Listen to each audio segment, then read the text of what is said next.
अस्सलामुअलैकुम। अपनी lecture series को आगे बढ़ाते हुए आज पेपर 6 का जो पोर्शन है union territory of Jammu and Kashmir, उसका थर्ड लेक्चर है और एज पर सिलेबस आज हम पढ़ेंगे एग्रीकल्चर एंड हॉर्टिकल्चर। तो चलिए स्टार्ट करते हैं। पहला ही क्वेश्चन है, व्हाट इज एग्रीकल्चर? एग्रीकल्चर किसे कहते हैं? यहाँ मैं आपको बता दूं कि एग्रीकल्चर बहुत ही बड़ी टर्म है जिसके अंडर बहुत सारी सब टर्म्स आती है और हम इसे बहुत तरीकों से डिफाइन कर सकते हैं। यहाँ कुछ तरीके लाई हूं मैं आपके सामने। पहला है, agriculture is a broad term जो कि इन्वॉल्व करता है crop and live stock production, aquaculture, fisheries, forestry for food and non food products. In other words हम कह सकते हैं साइंस या occupation of cultivating soil, producing crops and raising livestock is called agriculture। ठीक है? या practice of cultivating soil in order to produce crops and domestication of animals and pastoral farming are known as agriculture। तो अब अगर हम आसान language में कहेंगे कि एग्रीकल्चर क्या है, एग्रीकल्चर वो साइंस है, वो ऑक्यूपेशन है, वो प्रैक्टिस है जिसके अंडर हम सॉइल को कल्टीवेट करते हैं ताकि हम क्रॉप्स उगाएं और लाइव स्टॉक की डोमेस्टिकेशन करते हैं, पास्टोरल फार्मिंग करते हैं, फॉरेस्ट्री करते हैं, फिशरीज आता है और एक्वाकल्चर आता है। ठीक है? ये सारी चीजें मिलके क्या है, एग्रीकल्चर बनाती है। तो एग्रीकल्चर एक ब्रॉड टर्म है, इसके अंडर बहुत सारी शाखें हैं इसकी, ठीक है, जो कि अलग अलग चीजों के साथ फिर डील करती है। जो लोग हैं एग्रीकल्चर के साथ वाबस्ता, उनका नंबर बहुत हाई है। 2023 में हमने देखा कि इंडिया में 148 मिलियन टू 158 मिलियन लोग जो हैं वो वाबस्ता हैं एग्रीकल्चर के साथ, जो कि एक बहुत बड़ा पोर्शन रिप्रेजेंट करता है इंडियन वर्कफोर्स का। तो इसका मतलब है कि मोर देन 60% पॉपुलेशन जो है वो इन्वॉल्व है एग्रीकल्चर के साथ डायरेक्टली और इनडायरेक्टली। ठीक है? अबाउट 58% इंडियन पॉपुलेशन जो है वो डिपेंड करती है एग्रीकल्चर पे फॉर देयर लिवलीहुड। ठीक है? 70% of India's rural house hold जो है वो डिपेंड करते हैं प्राइमरली एग्रीकल्चर पे फॉर देयर लाइवलीहुड। ठीक है? यानी 58% ओवरऑल पॉपुलेशन का और 70% रूरल हाउस होल्ड्स का डिपेंड करते हैं एग्रीकल्चर पे फॉर देयर लाइवलीहुड। ठीक है? जो कि एग्रीकल्चर है उसका शेयर इंडिया के जीडीपी ग्रॉस डोमेस्टिक प्रोडक्ट में कितना है, 15%। ठीक है? As far as Jammu and Kashmir is concern, Jammu and Kashmir जो है वो प्रिडोमिनेंटली एक एग्रेरियन यानी एग्रीकल्चरल इकोनॉमी है, जहां पे मेजॉरिटी ऑफ द पॉपुलेशन जो है वो एंगेज्ड है एग्रीकल्चर के साथ और इसके अलाइड सेक्टर्स के साथ। ठीक है? अबाउट 80% जो विलेज पॉपुलेशन है J&K में वो डिपेंड करती है एग्रीकल्चर पे अपनी लिविंग्स को कमाने के लिए। ठीक है? ओवर 65% पॉपुलेशन जो है यानी कि मोर देन 1 करोड़ वो डिपेंड करती है एग्रीकल्चर पे। ठीक है? J&K में यानी ओवरऑल J&K की जो पॉपुलेशन है उसके 65% और अगर हम देखें विलेज पॉपुलेशन तो उसका 80% डिपेंड है किस पे, एग्रीकल्चर और उसके अलाइड सेक्टर्स पे फॉर देयर लिवलीहुड। ठीक है? क्योंकि हमने देखा हुआ है कि J&K में डाइवर्सिटी है क्लाइमेट की, जहाँ से वो रेंज करता है सब ट्रॉपिकल से जम्मू में टू टेम्परेट इन कश्मीर, तो बहुत सारी हमें वैरायटीज़ मिलती है यहाँ पे क्लाइमेट की। उस वजह से एग्रीकल्चर जो है बहुत ही डाइवर्स बन जाता है कहाँ पे, J&K में। तो एग्रो क्लाइमेटिक डाइवर्सिटी जो है वो J&K को आइडियल बनाता है बहुत डिफरेंट तरीकों की कल्टीवेशन के लिए। ठीक है? राइस जो हमारा स्टेपल क्रॉप है वो प्लांट किया जाता है मई में और हार्वेस्ट किया जाता है लेट सितंबर में। Corn, millet, pulses, legumes such as peas, beans, lentils, cotton, rice ये मेन समर क्रॉप्स हैं, while as wheat and barley जो है वो स्प्रिंग क्रॉप्स है यहाँ की। ठीक है? तो ये सारे क्रॉप्स एग्रीकल्चर के अंडर आते हैं जो हम उगाते हैं। ठीक? बहुत सारे टेम्परेट फ्रूट्स और वेजिटेबल्स भी उगाए जाते हैं यहाँ पे अर्बन मार्केट्स में या वेल वाटर्ड एरियाज में जहाँ पे रिच ऑर्गेनिक सॉइल पाई जाती है। ठीक है? फार्मर्स जो है अब वो आहिस्ता आहिस्ता मुड़ रहे हैं कैश क्रॉप्स की तरफ, जैसे flowers, vegetables, quality seeds, aromatics, medicinal plants, mushrooms, और इनको राउंड द ईयर उगाने की कोशिश में है। ठीक है, honey bee keeping, fodder intensification, quality production of saffron, basmati rice, rajma, off season vegetables, potato etcetera, ये भी प्रैक्टिस किए जाते हैं बहुत सारे स्पेसिफिक एरियाज में, डिपेंडिंग अपॉन कि एग्रो क्लाइमेटिक सूटेबिलिटी कैसी है, यानी कि हमारी जो क्लाइमेटिक कंडीशंस है और ये जो एग्रीकल्चर के अंडर आप चीज उगा रहे हो, इन दोनों का मेल मिलाप होके कैसी कंडीशंस जो है वो अवेलेबल आ रही है और किस प्रोडक्ट के लिए वो सूट कर रही है। ठीक है, तो इसका मतलब है कि जम्मू एंड कश्मीर जो है वो एक एग्रेरियन इकोनॉमी है जो कि बहुत ही ज़्यादा एग्रीकल्चर पे डिपेंड है। यहाँ के 80% जो विलेज पॉपुलेशन है वो एग्रीकल्चर पे डिपेंड है। ओवरऑल पॉपुलेशन का 65% जो है, यानी कि 1 करोड़ से ज़्यादा, वो एग्रीकल्चर पे डिपेंड है।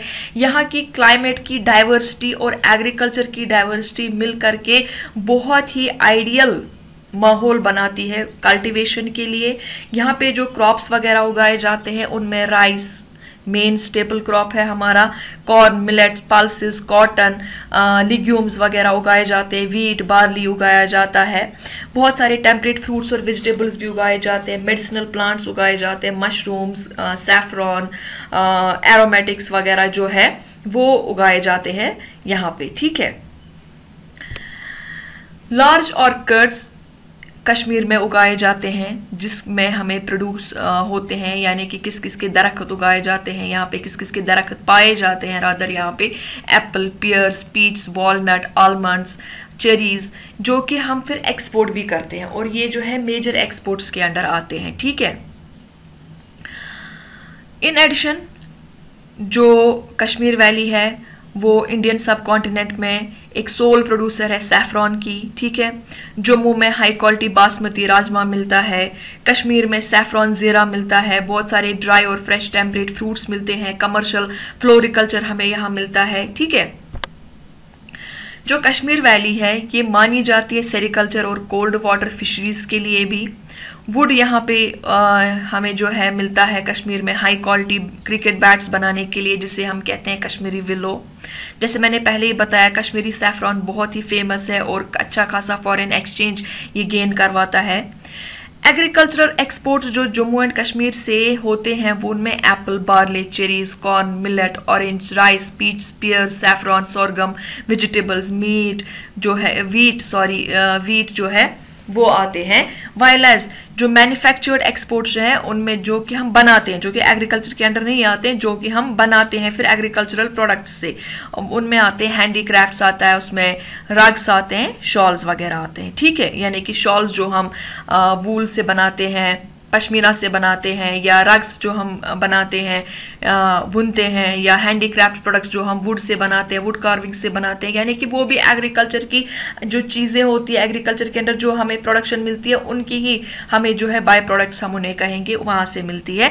तो ये सारी चीज़ें जो है ये एग्रीकल्चर एक्सपोर्ट्स के अंडर जो है वो कश्मीर में आती है। तो इसका मतलब है एग्रीकल्चर जो है बड़ा ही इम्पॉर्टेंट किरदार अदा करता है जम्मू एंड कश्मीर की इकोनॉमी में। ठीक है, क्योंकि इसमें हमें खाली फ्रूट्स ही नहीं, खाली वेजिटेबल्स ही नहीं, खाली फ्लावर्स ही नहीं, बल्कि क्रॉप्स वगैरह भी उगाए जाते हैं। इसके अंडर हमें जो है लाइफ स्टॉक की जो है वो रेजिंग भी होती है, इसके अंडर जो है हैंडीक्राफ्ट्स भी आता है, इसके अंदर जो शॉल्स भी बनाए जाते हैं, रग्स भी बनाए जाते हैं, इसके अंदर एक्सपोर्ट्स भी होते हैं हमारी बहुत सारी फ्रूट्स वगैरह। ठीक है, अब डिसएडवांटेजेस क्या फेस करनी पड़ती है एग्रीकल्चर को। हिली टेरेन, यानी कि यहाँ पे पहाड़ी जो है वो एरिया ज़्यादा है। Limiting mechanical farming and transportation of products specially horticulture produce, जो भी हार्टिकल्चर प्रोड्यूस है वो फेस करता है ट्रांसपोर्टेशन का इशू वगैरह, मैकेनिकल फार्मिंग का इशू वहाँ पे है, यानी कि मैकेनिकल फार्मिंग जो है वहाँ पे उस तरीके से नहीं लाई जाती है यूज़ में जिस तरीके से होनी चाहिए। अभी उतना नो हाउ नहीं है उसका, ट्रांसपोर्टेशन फैसिलिटीज़ उतनी अवेलेबल नहीं है, मार्केटिंग फैसिलिटीज़ उतनी अवेलेबल नहीं है। सॉइल जो है हिली एरियाज़ में सॉइल एरोजन हो जाता है, वहाँ पे जो सॉइल है हिली एरियाज़ में वो फ्रेजाइल है, जिस वजह से उसमें जो है सॉइल इरोजन होने के खतरात जो है मंडराते रहते हैं। ठीक है, सिंगल क्रॉपिंग सीजन्स पाए जाते हैं यहाँ पे टेम्परेट और हाई ऑल्टीट्यूड एरियाज़ में, यानी कि एक सीजन में बस एक ही क्रॉप जो है वो उगाया जाता है। जैसे कि बाहर के स्टेट्स में, बाहर की कंट्रीज में मल्टीपल क्रॉपिंग होती है, वो यहाँ पे पॉसिबल नहीं हो पाती है। मार्केट्स जो है काफ़ी दूर है एक्सपोर्ट करने के लिए आउटसाइड द स्टेट। तो ये कुछ डिसएडवांटेज है जो कि एग्रीकल्चर जो है फेस करता है यहाँ पे। अब अपॉर्चुनिटीज और पोटेंशियल क्या है एग्रीकल्चर का। Off season vegetable development, off season में भी वेजिटेबल जो है वो डेवलप किए जाते हैं। यहाँ पे बड़ा ही कंडीसिव एग्रो क्लाइमेटिक कंडीशंस है, जैसे मैंने आपको पहले ही बताया। किसके लिए? For development of commercial floriculture, aromatic, medicinal plants, olive, kiwi fruits and pecan nuts के लिए। यहाँ पे बड़ा ही वास्ट स्कोप है जेट्रोफा कल्टीवेशन के लिए वेस्टलैंड्स पे और rainfed areas of Jammu region में। ठीक है, conducive flora and environment for sericulture and tasar culture जो है, यानी कि टसार कल्चर और सेरिकल्चर के लिए बड़ा ही कंडीसिव एनवायरनमेंट यहाँ पे पाया जाता है। और यहाँ पे जो फ्लोरा है उसकी कल्चर के लिए, टसर कल्चर के लिए या सेरिकल्चर के लिए वो भी बड़ा कंडीसिव यहाँ पे पाया जाता है। यानी कि जो हमें उनके लिए वो लीव्स वगैरह चाहिए होते हैं सेरिकल्चर में, वर्म्स की कल्टीवेशन वगैरह उनकी जो है फीडिंग के लिए, तो उसके लिए भी बड़ा कंडीसिव एनवायरनमेंट पाया जाता है।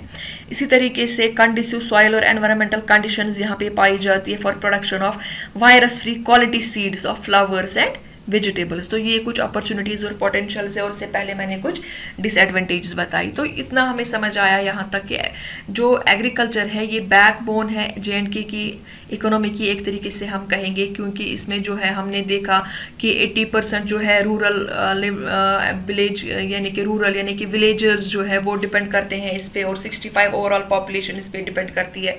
बहुत सारे फ्रूट्स, वेजिटेबल्स, ऑर्नामेंटल फ्लावर्स, हमारे पास फ्लोरिकल्चर या हमारे पास सैफरॉन, जीरा वगैरह, ये सारा कुछ प्रोड्यूस होता है एग्रीकल्चर के अंडर। तो एग्रीकल्चर जो है बड़ा ही वास्ट जो है एक फील्ड है, और ये काफ़ी कंट्रीब्यूट करता है हमारी जो यूटी है इसकी जो इकोनॉमी है उसमें।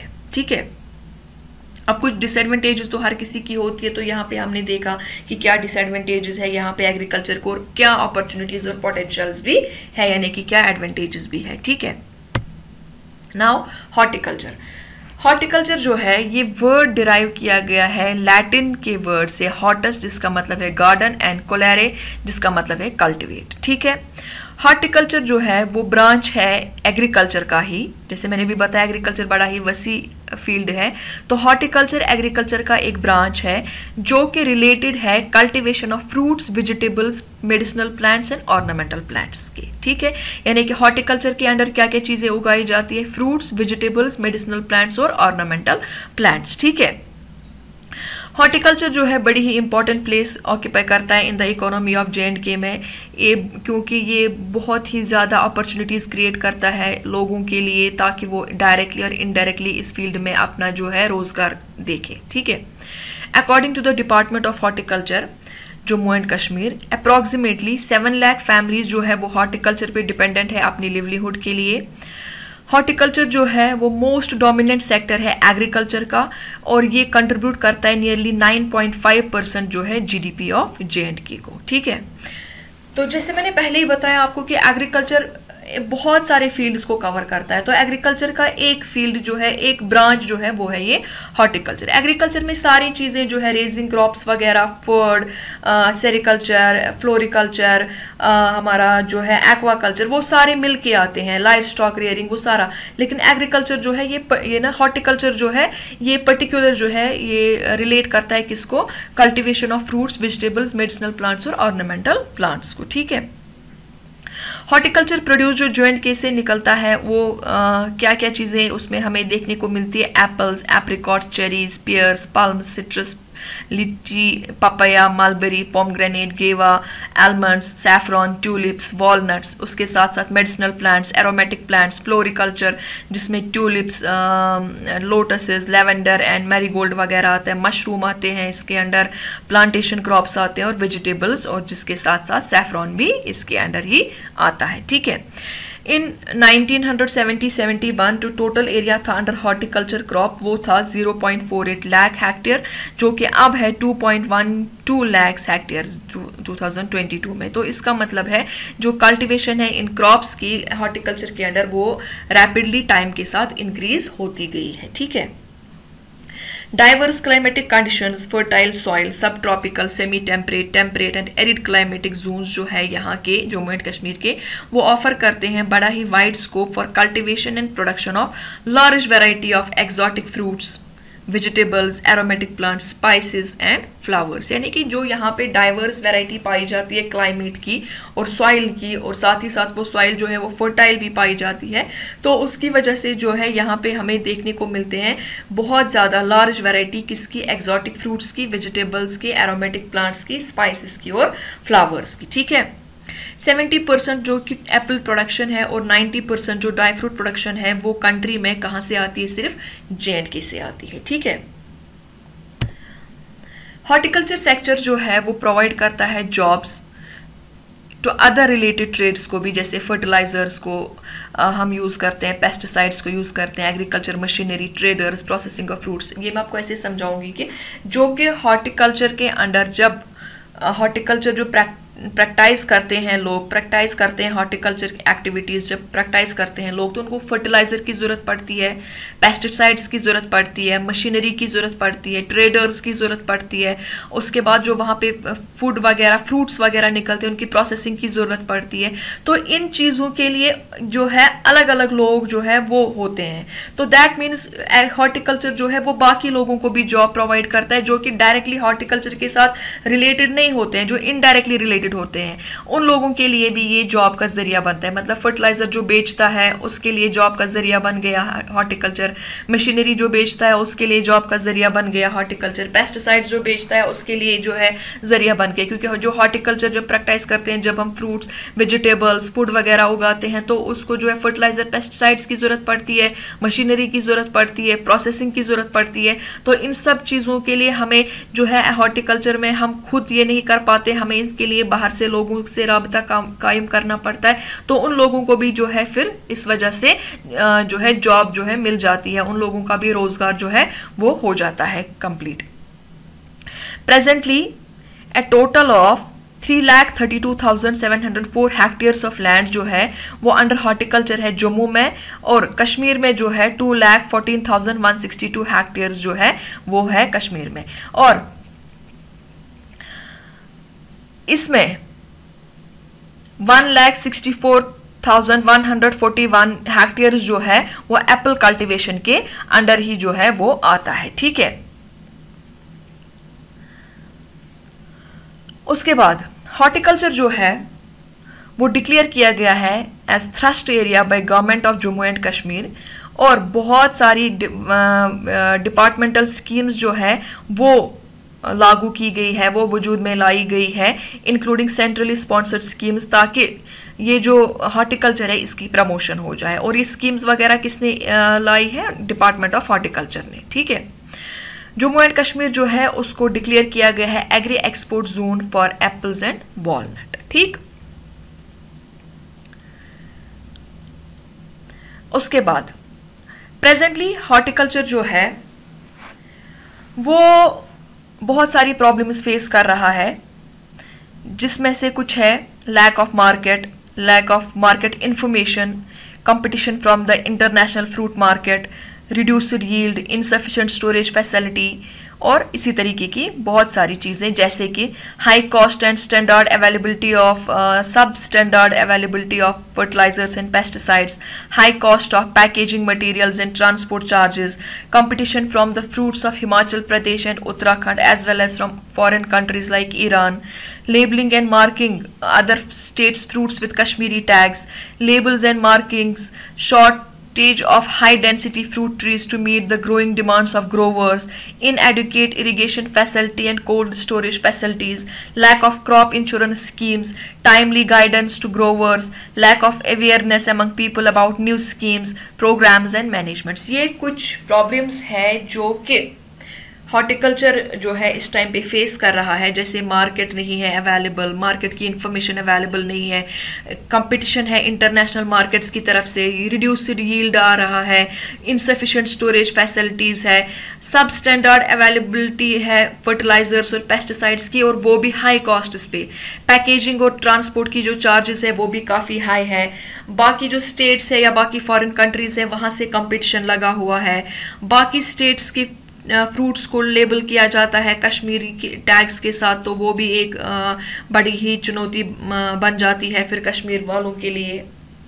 इसी तरीके से इनएडुकेट इरिगेशन फैसिलिटीज़ है, यहाँ पे इरिगेशन फैसिलिटीज़ पूरी तरीके से नहीं है अवेलेबल, कोल्ड स्टोरेज फैसिलिटीज़ जो है वो अवेलेबल नहीं है, इंश्योरेंस जो है इंश्योरेंस स्कीम जो है वो अवेलेबल नहीं है, और टाइमली जो है ग्रोवर्स को गाइडेंस नहीं मिलती है, और न्यू स्कीम जो लॉन्च करती है गवर्नमेंट थ्रू हॉर्टिकल्चर डिपार्टमेंट, उनकी जो है लोगों में अवेयरनेस बहुत कम होती है, ज़्यादा अवेयर नहीं हो पाते हैं लोग, ठीक है। और जो भी प्रोग्राम्स और मैनेजमेंट्स जो है लॉन्च करती है गवर्नमेंट, उसकी भी अवेयरनेस काफ़ी कम होती है लोगों में, तो वो चीज़ें जो है बड़ी ही प्रॉब्लम्स क्रिएट करती हैं, ठीक है।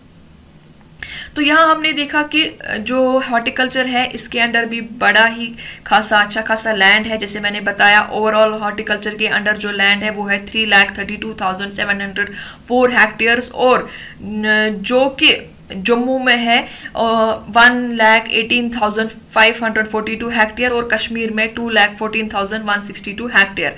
तो इसका मतलब है कि ओवरऑल बहुत ज़्यादा लैंड जो है हॉर्टिकल्चर के अंडर है जम्मू एंड कश्मीर में, और हमने देखा कि ग्रोथ भी काफ़ी हुई है हॉर्टिकल्चर प्रोडक्शन में, काफ़ी अच्छी खासी ग्रोथ हुई है। अगर हम देखेंगे जैसे मैंने अभी आपको बताया 1971 से लेकर के 2022 तक बहुत सारी ग्रोथ भी हुई है इसकी प्रोडक्शन में, लेकिन कुछ प्रॉब्लम्स अभी भी फेस कर रहा है हॉर्टिकल्चर प्रोडक्शन, जो कि मैंने आपको बताई। अगर इन प्रॉब्लम्स को ओवरकम किया जाए तो प्रोडक्शन और इकोनॉमी बहुत ही ज़्यादा रेज होगी, और जो कि अभी काफ़ी कम है एज कम्पेयर टू जितनी होनी चाहिए, ठीक है। Adoption of traditional plantation and methodologies of gardening by growers are major impediments to the horticulture sector. जो ट्रेडिशनल तरीके हैं यानी कि पुराने तरीके, पुराने जो कि सदियों से चलते आए हैं तरीके, अभी भी ग्रोवर्स जो है वही इस्तेमाल करते हैं किसमें, गार्डनिंग वगैरह में, तो वो भी जो है सेटबैक है किसके लिए, हॉर्टिकल्चर सेक्टर के लिए, ठीक है।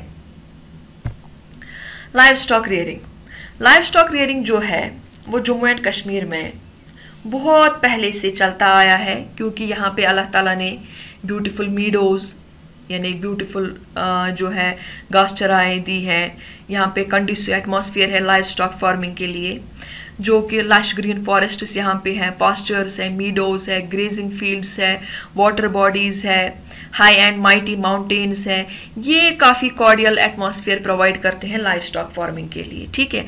Agro climatic conditions of Jammu and Kashmir भी एनिमल सेक्टर को काफ़ी ज़्यादा फेवर करती है, ठीक। यूटी ऑफ JNK जो है यहाँ पे काफ़ी प्रीशियस वेल्थ है लाइव स्टॉक की in the form of cattle, buffalo, sheep, goats, poultry etcetera. Live stock play करती है एक अहम role in the rural economy as well as economic profile of Jammu and Kashmir, यानी रूरल इकोनॉमी में भी काफ़ी अहम किरदार अदा करता है लाइव स्टॉक रियरिंग, और ओवरऑल इकोनॉमी जो है यूटी की उसमें भी। Almost every rural house hold जो है यानी कि गांव में जो घर वाले हैं, गांव वाले जो हैं, ऑलमोस्ट हर कोई घर जो गांव में है वो एसोसिएटेड है लाइव स्टॉक के साथ, ठीक है। यानी कि विलेजेस में जो लोग रहते हैं ऑलमोस्ट हर एक घर जो है वो एसोसिएटेड होता है लाइव स्टॉक के साथ। हाउएवर जो नोमैडिक गुजर्स है या बकरवाल पॉपुलेशन है वो एक्सक्लूसिवली लाइव स्टॉक रियरिंग पे ही डिपेंड होते हैं अपने लाइवलीहुड के लिए, ठीक है। जो लाइव स्टॉक और पोल्ट्री पॉपुलेशन है जम्मू एंड कश्मीर की वो 8.32 मिलियन है एज पर 20th live stock census.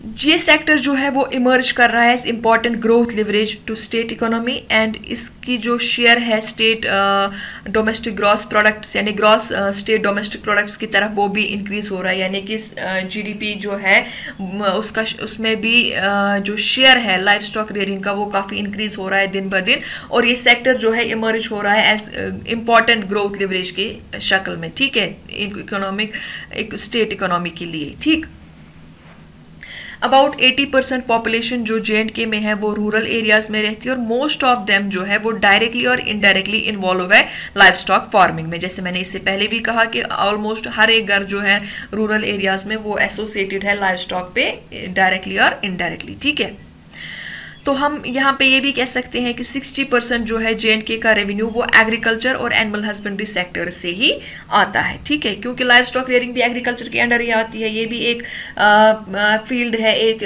Branch है किसका, एग्रीकल्चर का। कश्मीर जो है वो होम है बड़े ही important breeds of livestock और पोल्ट्री का।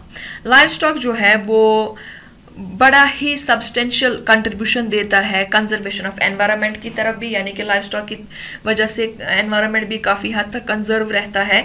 जैसे कि हम क्रॉप रेसिड्यू इस्तेमाल करते हैं, बाय प्रोडक्ट्स इसके इस्तेमाल करते हैं एज फीड एंड फॉडर। ठीक है, ये पॉजिटिवली कंट्रीब्यूट करता है किसको, एनवायरनमेंट को, यानी कि हम क्रॉप रेसिड्यू या जो बाय प्रोडक्ट्स होते हैं वो हम इस्तेमाल करते हैं लाइफ स्टॉक्स के, किसके लिए, फीड एंड फॉडर के लिए या बाकी चीज़ों के लिए, तो वो या मैन्योर के लिए भी, जैसे हमें पता है कि जो कि डंग वगैरह होता है वो हम इस्तेमाल करते हैं। ठीक है, या बाकी चीज़ें जो है इनकी एनिमल्स की वो हम इस्तेमाल करते हैं, तो ये एनवायरमेंटल फ्रेंडली होता है। जो लाइफ स्टॉक रेयरिंग है ये हम कहेंगे एनवायरमेंट फ्रेंडली है। ठीक है, in addition to supplying milk supply करने के साथ साथ meat, eggs, wool, dung, hides, animals जो है वो हमें यानी मेनली ब्लॉक्स वो हमें सप्लाई करते हैं क्या, पावर भी, फार्मर्स के लिए और ड्रायर्स के लिए भी, यानी कि मिल्क तो देते ही देते हैं, मीट तो देते ही देते हैं, एग्स हमें मिलते हैं, वूल मिलता है, कास्टिंग्स यानी डंग मिलता है, हाइड्स मिलते हैं।